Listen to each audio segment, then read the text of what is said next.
Gəlin baxaq 17 tipli suala. Şərtdə deyilir ki, sürüşməsiz deyilənən diskin mərkəzinin O nöqtəsinin yerə nəzələn sürəti V-yə bərabərdir. O nöqtəsinin yerə nəzələn sürəti deyirsə də, onda V indeksində bir O yazaq, bərabərdir V-yə bərabərdir. A və B nöqtələrinin yerə nəzələn sürətləri, yəni VA bərabər suala, VB də bərabər nədir? Suala bərabərdir.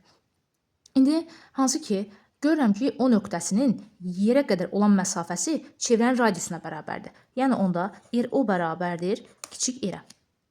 Və baxıram ki, amma A nöqtəsi tam yerin üzərindədir. Baxın, A nöqtəsi tam yerin üzərindədir. Bu zaman onda RA bərabər olacaq, yerdən olan məsafəsi 0-a bərabərdir. Amma B nöqtəsinin yerdən olan məsafəsi çevrənin diametrinə bərabərdir. Çevrənin diametri də bilirik ki, radiusun 2 qat mislinə bərabərdir. Onda RB-miz də bərabər olacaq 2R-ə. Əlbəttə ki, A nöqtəsi tam yerin üzərində olduğundan məsafə də 0-a bərabərdir. Onda avtomatik A nöqtəsinin sürəti VA bərabər olacaq 0-a. B nöqtəsinin sürətini də tapmaq üçün hansı ki, V bərabərdir bilirik ki, omega R-dir. V R-lə necə asılıdır? Düz asılıdır.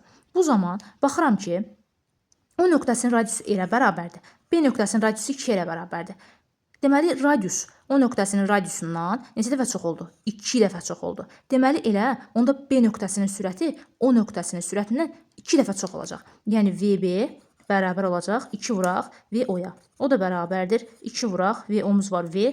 Yerinə yazdım, oldu 2V.